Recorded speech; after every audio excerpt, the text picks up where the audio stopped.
ಯೋ guys, ಇವಾಗ ನಾವು ನೋಡಕ್ ಬಂದಿರೋದು ಒಂದು ಫ್ಯಾಂಟಸಿ ಫೀಲ್ ಗುಡ್ ಮೂವಿಯನ್ನ. ನಮ್ಮ ಕಥೆಯಲ್ಲಿ ಬರುವ ಒಂದು ಚಿಕ್ಕ ಹುಡುಗನಿಗೆ ಒಂದು ಜಾದು ಕ್ರಿಯೇಚರ್ ಸಿಗ್ಬಿಡುತ್ತೆ. ಅದು ಜಾದುವನ್ನ ಮಾಡಿ ಎಂತದೇ ಹೆಲ್ಪನ್ನ ಬೇಕಾದ್ರೂ ಮಾಡಬಹುದು. ಬಟ್ ಆದ್ರೆ ಕೇವಲ ಅದು ಹೆಲ್ಪನ್ನ ಮಾತ್ರವಾಗಿ ಮಾಡಲ್ಲ, ಬದಲಾಗಿ ಗಣೇಶನನ್ನ ಮಾಡು ಅಂದ್ರೆ ಅವ್ರಪ್ಪನನ್ನ ಮಾಡಿನೇ ಕೂರ್ಸುತ್ತೆ. ಅಂದ್ರೆ ನಮ್ ಹುಡುಗನಿಗೆ ಹೆಲ್ಪನ್ನ ಮಾಡೋದ್ರ ಜೊತೆಗೆ ದೊಡ್ಡ ದೊಡ್ಡ ಪ್ರಾಬ್ಲಮ್ಗೆ ಸಿಕ್ಕಾಕ್ತಿರುತ್ತೆ. ಒಂದು ಚಿಕ್ಕದಾದ ತರಕಾರಿ ರೀತಿ ಇರುವ ಒಂದು ಕ್ರಿಯೇಚರು ಏನ್ ತಾನೇ ಮಾಡೋದಿಕ್ಕೆ ಸಾಧ್ಯ ಅನ್ನೋದಾಗಿನೇ ಅನ್ಸುತ್ತೆ. ಬಟ್ ಆದ್ರೆ ಅದು ಮಾಡುವ ಅವಾಂತರಗಳನ್ನ ನಾವು ಈ ಮೂವಿಯಲ್ಲೇ ನೋಡ್ಬೇಕು. ಅಂದಾಗೆ ಈ ಮೂವಿಯ ಹೆಸರು ಬಂದು the secret of magic gourd ಅಂತ. ಅದು ಅಲ್ಲದೆ ಇದೊಂದು ಚಿಕ್ಕ ಹುಡುಗನ ಸ್ಟೋರಿ ಆಗಿರೋದ್ರಿಂದ ಇವಾಗ ನೀವು ದೊಡ್ಡವರಾಗಿದ್ರೆ ಕೂಡ ಮತ್ತೊಂದ್ಸಲ ಚಿಕ್ಕವರಾಗೋದಿಕ್ಕಾಗಿನೇ ಹೋಗ್ತಾ ಇದ್ದೀರಾ. ಸೊ ಎಲ್ಲವೇ ವಿಡಿಯೋವನ್ನ ಸ್ಕಿಪ್ ಮಾಡದೆ ಕೊನೆವರೆಗೂ ನೋಡಿ. ಖಂಡಿತ ನಿಮ್ಮ ಬಾಲ್ಯದ ದಿನಗಳಿವೆ ಕೂಡ ನಿಮಗೆ ಚೆನ್ನಾಗಿನೇ ನೆನಪಾಗುತ್ತೆ. ಅದಕ್ಕೂ ಮೊದ್ಲು ನೀವಿನ್ನ ನಮ್ ಚಾನೆಲ್ ನ ಸಬ್ಸ್ಕ್ರೈಬ್ ಮಾಡಿಲ್ಲ ಅಂದ್ರೆ ಪಟಾಪಟ್ ಅಂತ ಸಬ್ಸ್ಕ್ರೈಬ್ ಮಾಡ್ಕೊಳ್ಳಿ. ಸರಿ, ಓಕೆ, ಇನ್ನು ತಡವನ್ನ ಮಾಡದೆ ಇವತ್ತಿನ ವಿಡಿಯೋ ಒಳಗಡೆಗಾಗಿನೇ ಎಂಟರ್ ಆಗೋಣ. ನಮ್ಮ ಸ್ಟೋರಿ ಓಪನ್ ಆಗೋದಿ ಅಂತರಿಕ್ಷದಲ್ಲಿರುವ ಆಸ್ಟ್ರೋನೆಟ್ ಗಳನ್ನ ತೋರ್ಸೋದ್ರಿಂದ. ಅಂಡ್ ಯಾವ್ದೋ ಒಂದು ಸ್ಪೇಸ್ ಸ್ಟೇಷನ್ ಹಾಳಾಗ್ಬಿಟ್ಟಿದೆ ಅನ್ಸುತ್ತೆ. ಸೊ ಕೆಲವು ಆಸ್ಟ್ರೋನೆಟ್ ಗಳು ಬಂದು ಎಲ್ಲವನ್ನ ರಿಪೇರಿಯನ್ನ ಮಾಡ್ತಿರ್ತಾರೆ.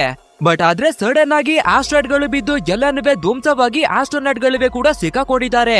ಸೊ ಅವರ ಕತೆ ಕೂಡ ಮುಗ್ದೋಗ್ತಾ ಇದೆ ಅಂತ ನಾವು ತಿಳ್ಕೊಬೇಕಾದ್ರೆ 11 ವರ್ಷದ ಹುಡುಗ ಒಂದು ಚಿಕ್ಕದಾದ ರಾಕೆಟ್ ಅನ್ನ ಲಾಂಚ್ ಮಾಡಿ ಆ ರಾಕೆಟ್ ನಿಂದ ಸ್ಪೇಸ್ ಗುನುವೆ ಬಂದು ಎಲ್ಲ ಆಸ್ಟ್ರೋನಾಟ್ ಗಳನ್ನ ಕಾಪಾಡಿ ವಾಪಸ್ಸು ಕರ್ಕೊ ಬರ್ತಾನೆ. ನಂತರ ಈ ದೇಶದ ಪ್ರೆಸಿಡೆಂಟ್ ಕೂಡ ಹುಡುಗನ ಹತ್ರಕ್ಕಾಗಿನೇ ಬಂದು ಪ್ರತಿ ಸಲನುವೆ ನಮ್ಮ ದೇಶಕ್ಕೆ ಯಾವ್ದೇ ತೊಂದ್ರೆ ಬಂದ್ರುವೆ ಕೂಡ ನೀನು ನಿನ್ನ ಪ್ರಾಣವನ್ನುವೆ ಲೆಕ್ಕಿಸದೆ ನಮಗಾಗಿ ಕಷ್ಟವನ್ನ ಪಡ್ತಿದ್ದೀರಾ. ಸೊ ಇದೇ ರೀತಿ ನಮ್ಗೆ ಕಷ್ಟ ಬಂದಾಗ ನಮ್ಮನ್ನ ಕಾಪಾಡಿ ಅನ್ನೋದಾಗಿನೇ ಕೇಳ್ಕೊತಾರೆ.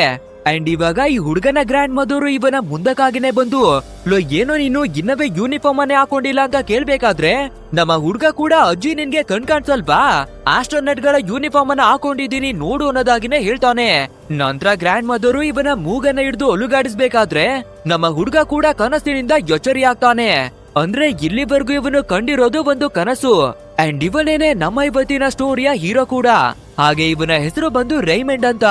ಇವಾಗ ನಮ್ಮ ಗ್ರ್ಯಾಂಡ್ ಮದರ್ ಕೂಡ ಒಂದು ವಿಷಯವನ್ನ ಹೇಳ್ತಾಳೆ. ನಿನ್ನ ಮದರ್ ಇವಾಗ ಒಂದು ಟ್ರಿಪ್ಪಿಗಾಗಿ ಹೋಗ್ತಾ ಇದ್ದಾಳೆ. ಸೊ ನಿನ್ನ ತಂದೆ ನಿಮ್ಮ ಮದರ್ ಅನ್ನ ಡ್ರಾಪ್ ಮಾಡೋದಕ್ಕಿಂತ ಮುಂಚೆ ರೆಡಿಯಾಗಿ ಅವಳನ್ನ ಭೇಟಿ ಮಾಡು ಅನ್ನೋದಾಗಿ ಹೇಳ್ತಾರೆ. ನಂತರ ನಮ್ಮ ಗ್ರ್ಯಾಂಡ್ ಫಾದರ್ ಇವನ ಕೈಯಲ್ಲಿರುವ ಉಗುರುಗಳನ್ನ ನೋಡ್ಬೇಕಾದ್ರೆ ಏನೋ ಇಷ್ಟೊಂದು ಉಗುರನ್ನ ಬಿಟ್ಕೊಂಡಿದ್ಯಾ ಅನ್ನೋದಾಗಿ ಬೈತಾರೆ. ಬಟ್ ಆದ್ರೆ ನಮ್ಮ ಹುಡುಗ ಬೇಗನೆ ರೆಡಿಯಾಗಿ ಅಜ್ಜಿ ಮಧ್ಯಾಹ್ನ ನಾನು ಊಟವನ್ನ ಮಾಡ್ಬೇಕಾದ್ರೆ ಜೊತೆಯಲ್ಲೇ ಉಗುರನ್ನುವೆ ತಿನ್ಕೋತೀನಿ ಬಿಡಿ ಅನ್ನೋದಾಗಿನೇ ಹೇಳಿ ಆ ಜಾಗದಿಂದ ಹೊರಟು ಅವರ ಅಮ್ಮನನ್ನ ಭೇಟಿ ಮಾಡೋದಿಕ್ಕೇನೆ ಬರ್ತಾನೆ. ಫೈನಲಿ ಕಷ್ಟವನ್ನ ಪಟ್ಟು ಟ್ರಿಪ್ಪಿಗೆ ಹೋಗ್ತಾ ಇರುವ ಮದರ್ ಅನ್ನ ಬಂದು ಮೀಟ್ ಮಾಡ್ಬೇಕಾದ್ರೆ ಸಾರಿ ಅಮ್ಮ, ನಾನು ತುಂಬಾ ಹೊತ್ತು ಮಲಿಕೊಂಡ್ಬಿಟ್ಟಿದೆ, ಇನ್ನವೇ ಲೇಟ್ ಆಗಿದ್ರೆ ಇವತ್ತು ನಿಮ್ಮನ್ನ ಮೀಟ್ ಮಾಡೋದಕ್ಕೆ ಆಗ್ತಾನೆ ಇರ್ಲಿಲ್ಲ ಅನ್ನೋದಾಗಿ ಹೇಳ್ಕೊತಾನೆ. ಇದನ್ನ ಕೇಳುವ ಅವನ ಮದರ್ ಕೂಡ ಸರಿ ಓಕೆ, ಏನಿವೆ ತೊಂದ್ರೆ ಇಲ್ಲ, ಸರಿಯಾದ ಟೈಮಿಗೆ ನಿಮ್ಮ ಹೋಮ್ವರ್ಕ್ ಗಳನ್ನ ಮಾಡ್ಕೊಳ್ಳಿ, ಹಾಗೆ ಗ್ರ್ಯಾಂಡ್ ಮದರ್ಗೆ ಹೆಚ್ಚು ತೊಂದರೆಯನ್ನ ಕೊಡೋಕ್ ಹೋಗ್ಬೇಡಿ ಅನ್ನೋದಾಗಿನೇ ಹೇಳಿ ಇವರ ಮದರು ಟ್ರಿಪ್ಪಿಗಾಗಿನೇ ಹೊರಡ್ತಾರೆ.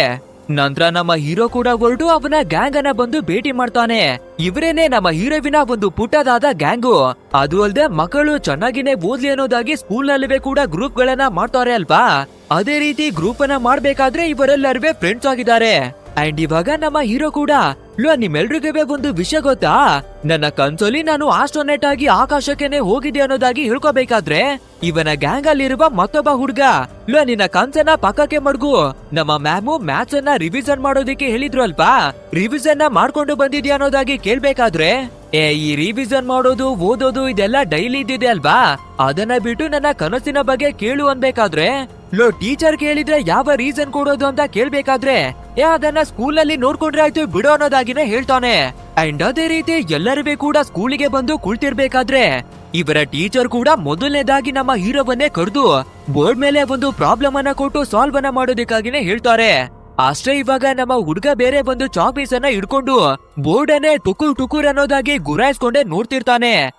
ಏನೋ ಒಂದು ಚಿಕ್ಕ ಪ್ರಾಬ್ಲಮ್ ಅನ್ನ ಕೊಟ್ರೆ ಮಾಡೋದಿಕ್ಕೆ ಬರ್ತಿಲ್ವಾ, ನೆನೆ ರಿವಿಷನ್ ಮಾಡ್ಕೊಂಡು ಬನ್ನಿ ಅಂತ ಅಷ್ಟೊಂದು ಹೇಳಿದೆ ಅಲ್ವಾ ಅನ್ನೋದಾಗಿ ಆ ಟೀಚರು ನಮ್ಮ ಹುಡುಗನಿಗೆ ಬೈತಿರ್ಬೇಕಾದ್ರೆ ಫ್ರೆಂಡ್ಸ್ ಅನ್ನುವ ಹೆಸರಿನ ಬ್ಯಾಬರ್ಸಿ ಫ್ರೆಂಡ್ ಗಳು ಇರ್ತಾರೆ ಅಲ್ವಾ.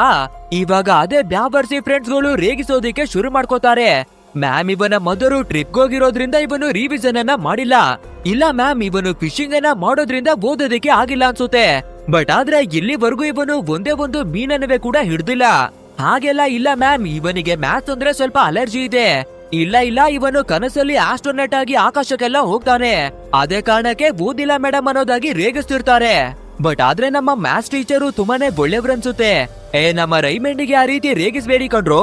ನೋಡಿ, ನಿಮ್ಮ ಲೈಫ್ ಅಲ್ಲಿ ಒಂದು ವಿಷಯವನ್ನ ನೆನ್ಪಿಟ್ಕೊಳ್ಳಿ, ನೀವು ಎಷ್ಟು ಕಷ್ಟವನ್ನ ಪಡ್ತೀರೋ ಅದರ ಪ್ರತಿಫಲ ನಿಮ್ಗೇನೆ ಸಿಗುತ್ತೆ ಅನ್ನೋದಾಗಿ ಹೇಳ್ತಾರೆ.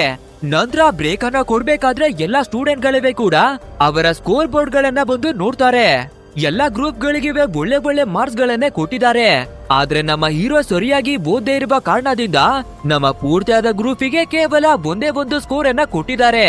ಬಟ್ ಆದ್ರೆ ನಮ್ಮ ಹೀರೋ ಇಲ್ಲವೇ ಚಾಲಾಕಿ ತೋರ್ಸೋದಕ್ಕಾಗಿ ನೋಡ್ತಾನೆ. ನಾನಿರೋದಕ್ಕೆ ಕಂಡ್ರು ನಮ್ಮ ಗ್ರೂಪಿಗೆ ಒಂದಾದ್ರೂ ಸ್ಟಾರ್ ಅನ್ನ ಕೊಟ್ಟಿದ್ದಾರೆ, ಇಲ್ಲ ಅಂದಿದ್ರೆ ನಿಮ್ಗೆ ಸೊನ್ನೆಯನ್ನ ಕೊಡ್ತಿದ್ರು ಅನ್ನೋದಾಗಿ ಬಿಲ್ಡಪ್ ಅನ್ನ ತಗೋತಾನೆ. ನಂತರ ನಮ್ಮ ಪ್ರಾಜೆಕ್ಟ್ ನಲ್ಲಿ ಒಂದು ಸ್ಪೇಸ್ ಶಿಪ್ ಅನ್ನ ಮಾಡೋಣ ಅಂತ ಒಂದು ಸ್ಪೇಸ್ ಶಿಪ್ ನ ಸ್ಕೆಚ್ ಅನ್ನ ತೆಗೆದು ತೋರಿಸ್ಬೇಕಾದ್ರೆ ಇವನ ಗ್ಯಾಂಗಿನಬ್ರು ಪೂರ್ತಿಯಾಗಿ ನಗೋಡೋದಕ್ಕೆ ಶುರು ಮಾಡ್ಕೋತಾರೆ. ಇವೆಲ್ಲ ಕೇವಲ ನಿನ್ನ ಕನ್ಸಲ್ಲಿ ಮಾತ್ರವಾಗಿನೇ ಹಾರಾಡುತ್ತೆ, ರಿಯಲ್ ಆದ ಲೈಫ್ ಅಲ್ಲಿ ಏನಿವೆ ವರ್ಕ್ ಆಗಲ್ಲ, ಇದನ್ನ ಮಾಡಿದ್ರೆ ನಮ್ಗೆ ದೊಡ್ಡ ಕೋಳಿ ಮೊಟ್ಟೆಯನ್ನ ಕೊಡ್ತಾರೆ ಅನ್ನೋದಾಗಿ ಹೇಳ್ತಾರೆ. ಸೊ ನಮ್ಮ ಹೀರೋ ಕೂಡ ತುಂಬಾನೇ ಬೇಜಾರನ್ನ ಮಾಡ್ಕೊಂಡು ವಾಪಸ್ಸು ಮನೆ ಕಡೆಗಾಗಿನೇ ಬರ್ತಾನೆ. ಯಾಕಂದ್ರೆ ಯಾವಾಗ್ಲೂ ಕೂಡ ಇವನ ಫ್ರೆಂಡ್ಸ್ ಗಳು ರೇಗಿಸ್ತಾನೆ ಇರ್ತಾರೆ ಅಲ್ವಾ. ಸೊ ತುಂಬಾನೇ ಬೇಜಾರನ್ನ ಮಾಡ್ಕೊಂಡು ಮನೆ ಒಳಗಡೆ ಬರ್ಬೇಕಾದ್ರೆ ಇವನ ಗ್ರ್ಯಾಂಡ್ ಮದರು ಡಿಂಕು ಅನ್ನುವ ಒಂದು ಮಾಯಾವಿ ಕ್ರಿಯೇಚರ್ ನ ಬಗ್ಗೆ ಕಥೆಗಳನ್ನ ಹೇಳ್ತಿರ್ತಾರೆ. ಅಜ್ಜಿ, ನಿಮ್ಗೆ ಎಷ್ಟೊಂದು ವಯಸ್ಸಾಗಿದೆ ಆದ್ರೂ ಕೂಡ ಬುದ್ಧಿ ಬಂದಿಲ್ವಾ, ಈ ರೀತಿ ಎಲ್ಲಿವರೆಗೂ ನಮ್ಗೆ ಸುಳ್ಳು ಕಥೆಗಳನ್ನ ಹೇಳ್ತೀರಾ ಅನ್ನೋದಾಗಿನೇ ಬೈತಾನೆ. ಇದ್ರ ಬದಲು ಪಕ್ಕದಲ್ಲಿರುವ ಕೆರೆಗೆ ಹೋಗಿ ಫಿಶಿಂಗ್ ಅನ್ನ ಮಾಡೋಣ ಅಂತ ಅದಕ್ಕೆ ಬೇಕಾಗಿರುವ ಎಲ್ಲಾ ಥಿಂಗ್ಸ್ ಗಳನ್ನ ಎತ್ಕೊಂಡು ಫಿಶಿಂಗ್ ಆಗಿನೇ ಬರ್ತಾನೆ. ಬಟ್ ಆದ್ರೆ ಕಾಡಿನ ಮಧ್ಯದಲ್ಲಿ ದಾರಿ ತಪ್ಪಾಗ್ಬಿಡುತ್ತೆ, ಯಾಕಂದ್ರೆ ಡೈರೆಕ್ಷನ್ ಬೋರ್ಡ್ ಅನ್ನ ಯಾರೋ ತೆಗ್ದಾಕ್ಬಿಟ್ಟಿದ್ದಾರೆ.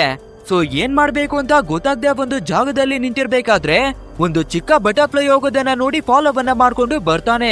ಆ ನಂತರ ಒಂದು ಕಪ್ಪೆ ಕೂಡ ಸಿಗ್ಬೇಕಾದ್ರೆ ಅದನ್ನವೇ ಫಾಲೋ ಮಾಡಿ ಬರ್ಬೇಕಾದ್ರೆ ಆ ಕಪ್ಪೆಯಂತೂ ಹೆದರ್ಕೊಂಡು ಒಂದು ನದಿ ಹತ್ರಕ್ಕಾಗಿನೇ ಬರುತ್ತೆ. ಸೊ ಫೈನಲಿ ನಮ್ಮ ಹೀರೋ ಕೂಡ ಒಂದು ನದಿಗೆ ಬಂದು ಫಿಶಿಂಗ್ ಮಾಡೋದಕ್ಕಾಗಿ ನೋಡ್ತಾನೆ. ಆಕ್ಚುಲ್ ಆಗಿ ನಮ್ಮ ಹೀರೋ ಯಾವ ರೀತಿ ಅಂದ್ರೆ, ನಾವು ತುಂಬಾನೇ ಕಷ್ಟವನ್ನ ಪಟ್ಟು ಕೆಲ್ಸವನ್ನ ಮಾಡ್ಬಾರ್ದು, ಎಲ್ಲನೂ ತನಗೆ ತಾನೇ ಆಗ್ಬೇಕು ಅನ್ನುವ ಮೈಂಡ್ ಸೆಟ್ ಅಲ್ಲಿರೋನು. ಸೊ ಅದೇ ರೀತಿಯಾಗಿ ಫಿಶಿಂಗ್ ಹುಕ್ಕನವೇ ಕೂಡ ಸೆಟನ್ನ ಮಾಡಿ ಪಾಕದಲ್ಲಿನೇ ಮಲ್ಕೋತಾನೆ. ಸ್ವಲ್ಪ ಹೊತ್ತು ಅದೇ ರೀತಿಯಾಗಿ ಮಲಿಕೊಂಡಿರ್ಬೇಕಾದ್ರೆ ಸಡನ್ ಆಗಿ ಇವನು ಸೆಟ್ ಮಾಡಿ ಮಡಗಿರುವ ಹುಕ್ಕು ಎಳಿಯೋದಕ್ಕಾಗಿ ಶುರುವಾಗುತ್ತೆ. ಸೊ ದೊಡ್ಡ ಮೀನು ಸಿಕ್ಕಾಕೊಂಡಿದೆ, ಇವತ್ತು ಹಬ್ಬನೇ ಅಂತ ಎಳಿಯೋದಕ್ಕಾಗಿ ನೋಡ್ತಾನೆ. ಬಟ್ ಆದ್ರೆ ಅಲ್ಲಿ ಸಿಕ್ಕಾಕೊಂಡಿರೋದು ಯಾವುದೇ ರೀತಿ ಫಿಶ್ ಅಲ್ಲ, ಬದಲಾಗಿ ವೆಜಿಟೇಬಲ್ ಆಗಿರುವ ಒಂದು ಕ್ರಿಯೇಚರ್ ಆಗಿರುತ್ತೆ. ಅಷ್ಟೇ ಅದನ್ನ ನೋಡಿ ಹೆದರ್ಕೊಳ್ಳುವ ನಮ್ಮ ಹುಡುಗ ಒಂದು ಕಲ್ಲನ್ನ ತೆಗೆದು ಹೊಡೆಯೋದಕ್ಕಾಗಿ ನೋಡ್ತಾನೆ. ಬಟ್ ಆದ್ರೆ ಆ ಕ್ರಿಯೇಚರು ಸ್ಟೈಲ್ ಆಗಿನೇ ಆ ಕಲ್ಲನ್ನ ಹಿಡ್ಕೊಂಡು, ಏನೋ ನನ್ನ ಮೇಲೇನೆ ಕಲ್ಲನ್ನ ಇಸಿತಾ ಇದ್ಯಾ, ನನ್ನ ಹೆಸರು ಬಂದು ಡಿಂಕು ಅಂತ, ನಿಮ್ಮ ಮನೆಯಲ್ಲಿ ನನ್ನ ಬಗ್ಗೆ ಯಾರುವೇ ಕಥೆಯನ್ನೇ ಹೇಳಿಲ್ವಾ, ನಾನು ಜಾದೂ ಟೋನವನ್ನ ಮಾಡುವಂತಹ ಒಂದು ಕ್ರಿಯೇಚರ್ ಅನ್ನೋದಾಗಿ ಹೇಳ್ಕೊಳ್ಳುತ್ತೆ. ನಮ್ಮ ಅಜ್ಜಿ ಸ್ಟೋರಿಯಲ್ಲಿ ಹೇಳ್ತಾ ಇದ್ದ ಡಿಂಕು ನೀನೇನಾ, ಹಾಗಿದ್ರೆ ನೀನು ನಿಜವಾಗ್ಲೂ ಇದೆಯಾ ಅನ್ನೋದಾಗಿನೇ ಕೇಳ್ತಾನೆ. ನಾನುವೇ ಇದ್ದೀನಿ, ನನ್ನ ಒಳಗಡೆ ತುಂಬಾನೇ ಜಾದೂ ಶಕ್ತಿ ಎಲ್ಲ ಇದೆ, ಅದು ಅಲ್ಲದೆ ನೀನು ಕಷ್ಟವನ್ನ ಪಟ್ಟು ಕೆಲ್ಸಗಳನ್ನ ಮಾಡಲ್ಲ ಅಲ್ವಾ, ಆದ್ರಿಂದ ನನ್ನ ಜಾದುವಿನ ಶಕ್ತಿಯಿಂದ ನಿನ್ಗೆ ಹೆಲ್ಪ್ ಅನ್ನ ಮಾಡೋದಿಕ್ಕೆ ಬಂದಿದ್ದೀನಿ ಅಂತ ಹೇಳುತ್ತೆ. ಹೌದಾ, ಹಾಗಿದ್ರೆ ನೋಡಿ ಬಿಡೋಣ, ನನ್ಗೆ ತುಂಬಾನೇ ದೊಡ್ಡ ದೊಡ್ಡ ಫಿಶ್ ಗಳು ಬೇಕು, ಈ ಬಕೆಟ್ ಒಳಗಡೆಗೆ ಫಿಶ್ ಗಳನ್ನ ತುಂಬಿಸೋನೋದಾಗಿ ಕೇಳ್ಬೇಕಾದ್ರೆ ನಮ್ಮ ಡಿಂಗು ಕೂಡ ತನ್ನ ಮ್ಯಾಜಿಕಲ್ ಅನ್ನ ಸ್ಪ್ರೆಡ್ ಮಾಡುತ್ತೆ. ಬಟ್ ಆದ್ರೆ ಯಾವ್ದೇ ಫಿಶುವೇ ಬರಲ್ಲ, ಏನುವೇ ಬರಲ್ಲ. ಅಷ್ಟೇ ಇದನ್ನ ನೋಡುವ ನಮ್ಮ ಹೀರೋ ಕೋಪವನ್ನ ಮಾಡ್ಕೊಂಡು, ನೀನು ಡಿಂಕು ಅಲ್ಲ ಕಣೋ, ದೊಡ್ಡ ಡೋಂಗಿ ಅಂತ ಬೈಕೊಂಡು ಹೋಗೋದಿಕ್ಕಾಗಿನೇ ನೋಡ್ತಾನೆ. ಬಟ್ ಆದ್ರೆ ನಮ್ಮ ಡಿಂಕು ಒಂದು ಷರತ್ತನ್ನ ಹಾಕುತ್ತೆ, ನೋಡು ನಿನ್ಗೆ ಬೇಕಾಗಿರುವ ಎಲ್ಲಾ ಮ್ಯಾಜಿಕ್ ಅನ್ನುವೇ ನಾನು ಮಾಡ್ತೀನಿ, ಬಟ್ ಆದ್ರೆ ನೀನು ಯಾವ್ದೇ ಕಾರಣಕ್ಕೂ ನನ್ನ ಬಗ್ಗೆ ಯಾರ ಹತ್ರನೂ ಹೇಳ್ಕೋಬಾರ್ದು, ಒಂದ್ ವೇಳೆ ಬೇರೆಯವ್ರಿಗೆ ಹೇಳಿದ್ರೆ ನನ್ನನ್ನ ಚೆನ್ನಾಗಿನೇ ಬೇಯಿಸಿ ರೋಸ್ಟ್ ಅನ್ನ ಮಾಡಿ ತಿನ್ಕೋಬಿಡ್ತಾರೆ ಅನ್ನೋದಾಗಿ ಕೇಳುತ್ತೆ. ಸೊ ನಮ್ಮ ಹೀರೋ ಕೂಡ ಸರಿ ಹೋಗಿ ಅಂತ ಪ್ರಾಮಿಸ್ ಮಾಡ್ಬೇಕಾದ್ರೆ ಇವಾಗ ನಮ್ಮ ಡಿಂಕು ತನ್ನ ಅಸಲಿಯಾದ ಮ್ಯಾಜಿಕ್ ಅನ್ನ ಮಾಡುತ್ತೆ. ಅಷ್ಟೇ ನದಿ ಒಳಗಡೆ ಇರುವ ತುಂಬಾನೇ ಬ್ಯೂಟಿಫುಲ್ ಆದ ಫಿಶ್ ಗಳು ಗಾಳಿಯಲ್ಲಿ ಹಾರಾಡೋದಿಕ್ಕೆ ಶುರುವನ್ನ ಮಾಡ್ತವೆ. ಸೊ ಇವನಿಗೆ ಇಷ್ಟ ಬಂದ ಫಿಶ್ ಗಳನ್ನ ಎಳ್ದು ಬಕೆಟ್ ಒಳಗಡೆಗೆನೆ ಮಡಿಕೋತಾನೆ. ಬಟ್ ಆದ್ರೆ ಆ ಫಿಶ್ ಗಳನ್ನ ತಿನ್ನೋದಿಕ್ಕೆ ನಮ್ಮ ಹುಡುಗನಿಗೆ ಸ್ವಲ್ಪನೂ ಇಷ್ಟ ಇಲ್ಲ. ಇದನ್ನ ಅರ್ಥ ಮಾಡ್ಕೊಳ್ಳುವ ನಮ್ಮ ಡಿಂಕು ಕೂಡ ಮತ್ತೆ ಮ್ಯಾಜಿಕ್ ಅನ್ನ ಮಾಡಿ ಪಿಜ್ಜಾ, ಬರ್ಗರ್, ಪಾನಿಪುರಿ, ಮೋಮೋಸ್, ಗೋಬಿ ಎಲ್ಲವನ್ನ ಕ್ರಿಯೇಟ್ ಅನ್ನ ಮಾಡಿಕೊಡುತ್ತೆ. ಸೊ ನಮ್ಮ ಹುಡುಗ ಕೂಡ ಬಾಯನ್ನ ಚಪ್ಪರಿಸಿ ಎಲ್ಲವನ್ನೂ ಸೂಪರ್ ಆಗಿನೇ ತಿಂತಾನೆ. ನಂತರ ಇವಾಗ ಇಬ್ರು ಕೂಡ ರೆಸ್ಟ್ ಅನ್ನ ಮಾಡ್ಕೊಂಡು ಮಲ್ಗಿರ್ಬೇಕಾದ್ರೆ ನಮ್ಮ ಹೀರೋ, ನೀನು ಗೊತ್ತಾ, ನನ್ಗೆ ಆಕಾಶದಲ್ಲಿ ಹಾರಾಡುದು ಅಂದ್ರೆ ತುಂಬಾನೇ ಇಷ್ಟ ಅನ್ನೋದಾಗಿ ಹೇಳ್ಕೊತಾನೆ. ಆದ್ರಿಂದ ನಮ್ಮ ಡಿಂಕು ಕೂಡ ತನ್ನ ಮ್ಯಾಜಿಕಲ್ ಪವರ್ ಅನ್ನ ಬಳಸಿ ಒಂದು ಚಿಕ್ಕದಾದ ಫ್ಲೈಟ್ ಅನ್ನ ರೆಡಿ ಮಾಡುತ್ತೆ. ನಂತರ ಇಬ್ಬರವೇ ಸೇರ್ಕೊಂಡು ಗಾಳಿಯಲ್ಲಿ ಹಾರಾಡಿ ತುಂಬಾನೇ ಎಂಜಾಯ್ ಅನ್ನ ಮಾಡ್ತಾರೆ. ನಂತರ ನಮ್ಮ ಡಿಂಕು ಹೀರೋವನ್ನ ಸ್ಕೂಲ್ ನ ಹತ್ರಕ್ಕಾಗಿನೇ ಕರ್ಕೊಂಡು ಬಂದು ಬಿಡುತ್ತೆ. ಸೊ ಇವಾಗ ಬೇರೆ ನಮ್ಮ ಹುಡ್ಗ ಫಿಶ್ ಗಳನ್ನ ಹಿಡ್ದಿದ್ದಾನೆ ಅಲ್ವಾ. ಸೊ ಇವನ ಗ್ಯಾಂಗಿನ ಹತ್ರಕ್ಕಾಗಿನೇ ಬಂದು ನೋಡಿ ನಾನು ಬಣ್ಣ ಬಣ್ಣದ ಫಿಶ್ ಗಳನ್ನ ತಂದಿದ್ದೀನಿ ಅನ್ನೋದಾಗಿನೇ ತೋರಿಸ್ತಾನೆ. ಬಟ್ ಆದ್ರೆ ಇವನ ಗ್ಯಾಂಗ್ ಅಲ್ಲಿರುವ ಒಬ್ಬ ಇಂಟೆಲಿಜೆಂಟ್ ಆದ ಹುಡ್ಗ, ಲೋ ಮಗ ನಿನ್ಗೆ ಗೊತ್ತಿಲ್ಲ ಅಂದ್ರೆ ಸ್ವಲ್ಪ ನಾಲೆಜ್ ಅನ್ನ ಚೆನ್ನಾಗಿ ಬೆಳೆಸ್ಕೋ. ಯಾಕಂದ್ರೆ ಗೋಲ್ಡ್ ಫಿಶ್ ಗಳು ನದಿಯಲ್ಲಿ ಬದುಕೋದಿಕ್ಕೆ ಸಾಧ್ಯನೇ ಇಲ್ಲ, ಅವು ಕೇವಲ ಸಮುದ್ರದಲ್ಲಿ ಮಾತ್ರ ವಾಸಿಸ್ತವೆ ಅನ್ನೋದಾಗಿ ಹೇಳ್ತಾನೆ. ಅಷ್ಟೇ ಇದನ್ನ ನೋಡುವ ನಮ್ಮ ಹೀರೋ ಟೆನ್ಷನ್ ಆಗಿ, ಲೋ ಬೇರೆ ಫಿಶ್ ಇಂದ ಮ್ಯೂಟೆಂಟ್ ಆಗಿ ಈ ರೀತಿ ಬದಲಾಗಿರ್ಬೇಕು ಬಿಡು ಅನ್ನೋದಾಗಿ ಹೇಳ್ತಾನೆ. ಬಟ್ ಆದ್ರೆ ಇಂಟೆಲಿಜೆಂಟ್ ಹುಡ್ಗ ಆ ರೀತಿಯಲ್ಲಿ ಆಗೋದಿಕ್ಕೆ ಸಾಧ್ಯನೇ ಇಲ್ಲ ಅನ್ನೋದಾಗಿ ಹೇಳ್ತಾನೆ. ಸೊ ಹೇಗಾದ್ರೂ ಮಾಡಿ ವಿಷವನ್ನ ಬಚ್ಚಿಡ್ಲೇಬೇಕು ಅಲ್ವಾ, ಆದ್ರಿಂದ ಪಾರ್ಕ್ ಅಲ್ಲಿ ಹೋಗಿ ಆಟ ಆಡೋಣ ಬಾ ಅನ್ನೋದಾಗಿ ನಮ್ಮ ಹೀರೋ ಕರಿಬೇಕಾದ್ರೆ ಆ ಇಂಟೆಲಿಜೆಂಟ್ ಹುಡ್ಗ ನಮ್ಮ ಹೀರೋವನ್ನ ಬಿಡೋ ಹಾಗೆ ಕಾಣ್ತಾನೆ ಇಲ್ಲ. ಅಂಡ್ ಅದೇ ರೀತಿ ಆ ಬಕೆಟ್ ಅನ್ನವೇ ಎತ್ಕೊಂಡು ಟೀಚರ್ ನ ಹತ್ರಕ್ಕಾಗಿನೇ ಬಂದು ನಮ್ಮ ಹೀರೋವಿನ ಬಗ್ಗೆ ಕಂಪ್ಲೇಂಟ್ ಮಾಡೋದಕ್ಕಾಗಿನೇ ನೋಡ್ತಾನೆ. ಮೇಡಮ್ ಈ ದಡ್ಡನಿಗೆ ಸ್ವಲ್ಪ ಅರ್ಥವನ್ನ ಮಾಡ್ಸಿ, ಈ ಗೋಲ್ಡ್ ಫಿಶ್ ಗಳು ನದಿಯಲ್ಲಿ ಬದುಕೋದಿಲ್ಲ ಅನ್ನೋದಾಗಿನೇ ಹೇಳ್ಬೇಕಾದ್ರೆ ಇವಾಗ ಟೀಚರ್ ಕೂಡ ಒಂದು ವಿಷಯವನ್ನ ಹೇಳ್ತಾರೆ. ಪ್ರತಿಯೊಂದು ಕ್ವಶನ್ಗೆ ಆನ್ಸರ್ ಖಂಡಿತ ಇದ್ದೇ ಇರುತ್ತೆ, ಬಟ್ ಆದ್ರೆ ಅದನ್ನ ಸರಿಯಾದ ಸ್ಥಾನದಲ್ಲಿ ಹುಡುಕಿ ನೋಡಿದ್ರೆ ಮಾತ್ರ ಸಿಗುತ್ತೆ ಅನ್ನೋದಾಗಿ ಹೇಳ್ತಾರೆ. ಸೊ ನಮ್ಮ ಹುಡುಗರುವೆ ಕೂಡ ಸರಿ ಹೋಗಿ ಲೈಬ್ರರಿಯಲ್ಲಿ ಹುಡುಕಿ ನೋಡ್ತೀವಿ ಅನ್ನೋದಾಗಿನೇ ಹೇಳ್ತಾರೆ. ವಾಪಸ್ಸು ನಮ್ ಹೀರೋ ಮನೆಗ್ ಬರ್ಬೇಕಾದ್ರೆ ಡಿಂಕುಗೆ ಸರಿಯಾಗಿನೇ ಬೈತಾನೆ. ಲೋ ನಿನ್ನಿಂದ ಇವತ್ತು ಎಷ್ಟೊಂದು ಇನ್ಸಲ್ಟ್ ಆಗ್ಬಿಡ್ತು ಗೊತ್ತಾ, ನಿನ್ಗೆ ಸ್ವಲ್ಪನವೇ ಬುದ್ಧಿ ಇಲ್ವಾ ಅನ್ನೋದಾಗಿನೇ ಬೈತಿರ್ತಾನೆ. ಬಟ್ ಆದ್ರೆ ನಮ್ಮ ಡಿಂಕು ಕೂಡ, ಮಾಲಿಕ್ ಫಿಶ್ ಗಳು ಯಾವ್ದಾದ್ರೆ ಏನಾಯ್ತು, ಸಮುದ್ರದಲ್ಲಿದ್ರೇನು ನದಿಯಲ್ಲಿದ್ರೇನು ಎಲ್ಲನೂ ಫಿಶ್ ಅಲ್ವಾ. ಬಟ್ ಆದ್ರೆ ಪ್ರಾಬ್ಲಮ್ ಏನಂದ್ರೆ ನಿಮ್ಮ ಗ್ಯಾಂಗ್ ಅಲ್ಲಿರುವ ಹುಡುಗನೇ ತುಂಬಾನೇ ಇಂಟೆಲಿಜೆಂಟ್ ಇದ್ದಾನೆ, ಸೊ ತಪ್ಪು ಅವನದು ಅನ್ನೋದಾಗಿನೇ ಹೇಳುತ್ತೆ. ಇದೇ ರೀತಿ ನಮ್ಮ ಹೀರೋ ಕೂಡ ಅದ್ರ ಜೊತೆ ಮಾತಾಡ್ಕೊಂಡು ಮನೆಯಲ್ಲಿ ಇರ್ಬೇಕಾದ್ರೆ ಕಿತಾಪತಿಯನ್ನ ಮಾಡೋದಕ್ಕೆ ಅಕ್ಕ ತಂಗಿ ಯಾರಾದ್ರೂ ಇದ್ದೇ ಇರ್ತಾರೆ ಅಲ್ವಾ. ಸೊ ಇವಾಗ ಅದೇ ರೀತಿ ನಮ್ಮ ಹೀರೋವಿನ ತಂಗಿ, ಲೋ ಅಣ್ಣ ಯಾರ್ ಜೊತೆನೋ ಆ ರೀತಿ ಮಾತಾಡ್ತಾ ಇದೆಯೋ ಅನ್ನೋದಾಗಿನೇ ಬಂದ್ಬಿಡ್ತಾಳೆ. ಹಾಗೆ ನಮ್ಮ ಡಿಂಕು ಅನ್ನವೇ ಕೂಡ ನೋಡಿ ಅದನ್ನ ಹಿಡ್ಕೊಳ್ಳೋದಕ್ಕಾಗಿ ಬರ್ಬೇಕಾದ್ರೆ ನಮ್ಮ ಡಿಂಕು ಕೂಡ ತುಂಬಾನೇ ಹೆದರ್ಕೊಂಡು ಬೇರೆ ಬೇರೆ ಶೇಪ್ಗೆ ಬದಲಾಗ್ತಿರುತ್ತೆ. ಆದ್ರೂ ಕೂಡ ಇವಳು ನಮ್ಮ ಡಿಂಕುವನ್ನ ಬಿಡೋ ಹಾಗೆ ಕಾಣಿಸ್ತಾನೆ ಇಲ್ಲ. ಸರಿಯಾದ ಟೈಮಿಗೆ ನಮ್ಮ ಅಜ್ಜಿ ಎಂಟ್ರಿಯನ್ನ ಕೊಟ್ಟು, ಬಾರಮ್ಮ ಗಬ್ಬು ಹುಡುಗಿ, ನೀನು 3 ದಿನಗಳಿಂದ ಸ್ನಾನವನ್ನೇ ಮಾಡಿಲ್ಲ, ನಾನಾದ್ರೂ ಸ್ನಾನವನ್ನ ಮಾಡಿಸ್ತೀನಿ ಬಾ ಅನ್ನೋದಾಗಿ ಎತ್ತಾಕೊಂಡೋಗ್ತಾರೆ.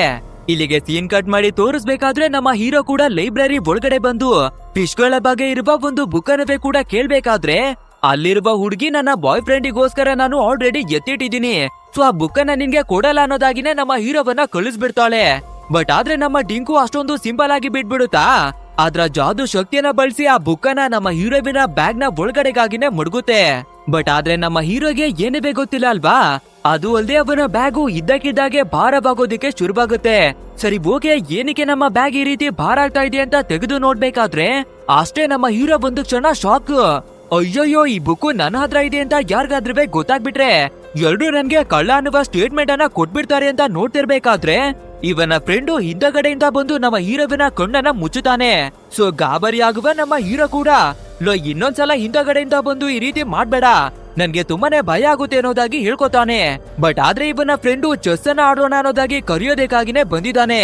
ಹೇಗೋ ನಮ್ಮ ಹೀರೋ ತುಂಬಾನೇ ಕಷ್ಟವನ್ನ ಪಟ್ಟು ಆ ಫ್ರೆಂಡ್ ಅನ್ನ ಹೊರಗಡೆ ಕಳ್ಸಿ ಕಿಟಕಿಯಿಂದ ಆ ಬುಕ್ ಅನ್ನ ಹೊರಗಡೆಗಾಗಿನೇ ಎಸಿತಾನೆ. ನಂತರ ನಮ್ಮ ಡಿಂಕುವನ್ನ ಹತ್ರಕ್ಕಾಗಿನೇ ಕಡ್ದು, ಲೋ ನನ್ನನ್ನ ಕಳ್ಳ ಅನ್ಕೊಂಡಿದ್ಯಾ ಹೇಗೆ, ಇವಾಗ ಹೇಗಾದ್ರೂ ಮಾಡಿ ಬುಕ್ಕಿಗೆ ಒಂದು ಗತಿಯನ್ನ ಕಾಣಿಸು ಅಂತ ಹೇಳ್ಬೇಕಾದ್ರೆ ನಮ್ಮ ಡಿಂಕು ಕೂಡ ಗಾಳಿಯಲ್ಲಿ ಬುಕ್ ಅನ್ನ ಹಾರಿಸ್ಬಿಡ್ಲಾ ಅಂತ ಕೇಳುತ್ತೆ. ಲೋ ತಮ್ಮ, ನೀನು ಏನ್ ಬೇಕಾದ್ರೂ ಮಾಡ್ಕೋ, ಇವಾಗ ಈ ಬುಕ್ ನಿಂದ ನನ್ಗೆ ಮುಕ್ತಿಯನ್ನ ಕೊಡು ಅನ್ನೋದಾಗಿ ಕೇಳ್ತಾನೆ. ಸರಿ ಓಕೆ ಅಂತ ನಮ್ಮ ಡಿಂಗು ಕೂಡ ಮ್ಯಾಜಿಕ್ ಪವರ್ ಅನ್ನ ಬಳಸಿ ಆ ಬುಕ್ ಅನ್ನ ಗಾಳಿಯಲ್ಲಿ ಹಾರಾಡ್ಸೋದಿಕ್ಕೆ ಶುರು ಮಾಡುತ್ತೆ. ನಂತರ ನಮ್ಮ ಹೀರೋ ಕೂಡ ಚೆಸ್ ಅನ್ನ ಆಡೋಕೆ ಬಂದು ಆಟ ಆಡ್ತಿರ್ಬೇಕಾದ್ರೆ, ಲೋ ನೋಡ್ಕೊಳ್ರು, ಈ ಕಾಸ್ಟ್ಲಿ ಆಗಿರುವ ಪಾನನ್ನ ನಾನು ಲಂಚ್ ಅನ್ನ ತಿನ್ನೋ ಹಾಗೆ ಎಷ್ಟೊಂದು ಈಸಿಯಾಗಿ ತಿನ್ಕೋತೀನಿ ಅನ್ನೋದಾಗಿ ಹೇಳ್ತಾನೆ. ಬಟ್ ಆದ್ರೆ ದೂರದಲ್ಲಿ ನಿಂತು ನೋಡ್ತಾ ಇರುವ ನಮ್ಮ ಡಿಂಕು, ಮೇ ಬಿ ನಮ್ಮ ಮಾಲಿಕೆ ಹೊಟ್ಟೆ ಹಶ್ವಾಗಿರ್ಬೇಕು ಅನ್ಸುತ್ತೆ, ಸೊ ಅವ್ರು ಪಾನನ್ನ ತಿನ್ನೋದಿಕ್ಕೆ ನೋಡ್ತಾ ಇದ್ದಾರೆ ಅಂತ ಡೈರೆಕ್ಟ್ ಆ ಕಾಸ್ಟ್ಲಿ ಪಾನನ್ನ ನಮ್ಮ ಹೀರೋವಿನ ಬಾಯ್ ಒಳಗಡೆಗಾಗಿನೇ ನುಂಗ್ಸುತ್ತೆ. ಮಿಕ್ಕಿರೋರಂತೂ ಆ ಕಾಸ್ಟ್ಲಿ ಆದ ಪಾನು ಎಲ್ಲಿಗೋಯ್ತು ಅನ್ನೋದಾಗಿ ಹುಡುಕ್ತಾ ಇರ್ಬೇಕಾದ್ರೆ ನಮ್ಮ ಹೀರೋವಿನ ಕಡೆಯವ್ರು ಈ ಪಾನನುವೆ ಹೂಡಿ ಈ ಪಾನನುವೆ ಕೂಡ ನಿನ್ನದಾಗಿ ಮಾಡ್ಕೊಂತ ಹೇಳ್ಬೇಕಾದ್ರೆ ನಮ್ಮ ಡಿಂಗು ಕೂಡ ಒಂದೊಂದಾಗಿ ಎಲ್ಲಾ ಪಾನನುವೆ ನಮ್ಮ ಹೀರೋವಿನ ಬಾಯ್ ಒಳಗಡೆಗಾಗಿನೇ ತೊಳ್ಳುತ್ತೆ. ಸೊ ನಮ್ ಹೀರೋ ಕೂಡ ಇರೋ 5 ನಿಮಿಷದಲ್ಲಿ ವಾಪಸ್ ಬರ್ತೀನಿ ಅಂತ ಹೊರಗಡೆಗಾಗಿ ಬಂದು ಅವನ ತಿಂದಿರುವ ಎಲ್ಲಾ ಪಾನ್ಗಳನ್ನ ವಾಂತಿ ಮಾಡ್ತಾನೆ. ಆ ನಂತರ ಡಿಂಕುವನ್ನ ಕರೆದು ಸರಿಯಾಗಿನೇ ಬೈತಾನೆ. ಲೋ ಡಿಂಕು, ಪಾನ್ಗಳನ್ನ ಯಾರಾದ್ರೂ ತಿಂತಾರಾ, ಏನಕ್ಕೂ ನನ್ಗೆ ತಿನ್ನಿಸ್ತೆ ಅಂತ ಕೇಳ್ಬೇಕಾದ್ರೆ ಮಾಲೀಕ್ ನೀವೇ ಅಲ್ವಾ ಹೇಳಿದ್ದು ಆ ಪಾನ್ಗಳನ್ನ ತಿನ್ಕೋತೀನಿ ಅಂತ, ಸೊ ಅದಕ್ಕಾಗಿನೇ ನಾನುವೇ ತಿನ್ನಿಸ್ತೆ. ಮನುಷ್ಯರು ಸರಿಲ್ಲಪ್ಪ, ಹೇಳೋದೇ ಒಂದು ಮಾಡೋದೇ ಒಂದು ಅನ್ನೋದಾಗಿನೇ ಅದು ಕೂಡ ಬೈಯುತ್ತೆ. ಅಂಡ್ ಇವಾಗ ನಮ್ಮ ಹೀರೋಗೆ ಮತ್ತೊಂದು ಶಾಕಿಂಗ್ ವಿಷಯ ಕಾದಿದೆ. ಅಂದ್ರೆ ಒಂದು ಬುಕ್ ಅನ್ನ ಗಾಳಿಯಲ್ಲಿ ಹಾರಾಡಿಸ್ತಾ ಇತ್ತು ಅಲ್ವಾ, ಆ ಬುಕ್ಕು ಇನ್ನವೇ ಕೂಡ ಗಾಳಿಯಲ್ಲಿನೇ ಹಾರಾಡ್ತಾ ಇದೆ. ಅಪ್ಪಿ ತಪ್ಪಿ ಕೂಡ ಯಾರಾದ್ರೂ ನೋಡ್ಬಿಟ್ರೆ ಏನ್ ಗತಿ ಅಂತ ಆ ಬುಕ್ ಅನ್ನ ಹಿಡ್ಕೊಳ್ಳೋದಿಕ್ಕೆ ಫಾಲೋ ಮಾಡ್ಕೊಂಡೆ ಬರ್ತಾನೆ. ಅಂಡ್ ನೋಡ್ತಿದ್ದಾಗೆ ಆ ಬುಕ್ ಸ್ವಿಮ್ಮಿಂಗ್ ಪೂಲ್ ನ ಒಳಗಡೆ ಕೂಡ ಈಜೋದಿಕ್ಕೇನೆ ಬಿದ್ದೋಗುತ್ತೆ. ಸೊ ನಮ್ಮ ಹೀರೋ ಡಿಂಕು ಇಬ್ಬರೇ ಕೂಡ ಫಾಲೋ ಮಾಡ್ಕೊಂಡೆ ನೀರ್ ಒಳಗಡೆ ಬರ್ತಾರೆ. ಸೊ ಅದೇ ರೀತಿ ಫಾಲೋ ಮಾಡ್ಕೊಂಡು ಸ್ವಿಮ್ಮಿಂಗ್ ಕೋಚ್ ನಡೆಯುವ ಜಾಗಕ್ಕೇನೆ ಬಂದ್ಬಿಡ್ತಾರೆ.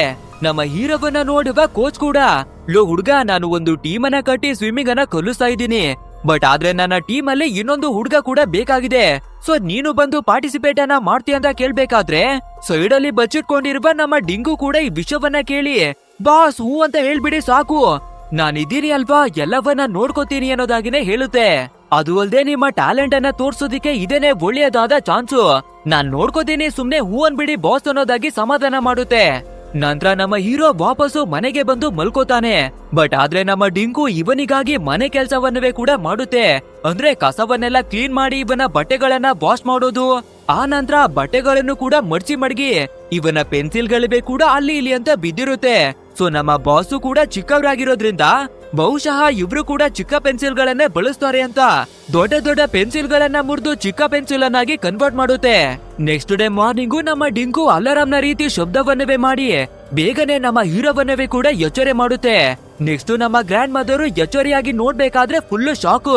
ಯಾವತ್ತುವೆ ಎದ್ದೇಳ್ದೇರೋನು ಇವತ್ತು ತುಂಬಾನೇ ಬೇಗವಾಗಿನೇ ಎದ್ದು ಸ್ಕೂಲ್ಗೂ ಕೂಡ ನೀಟಾಗಿನೇ ರೆಡಿ ಆಗ್ಬಿಟ್ಟಿದ್ದಾನೆ.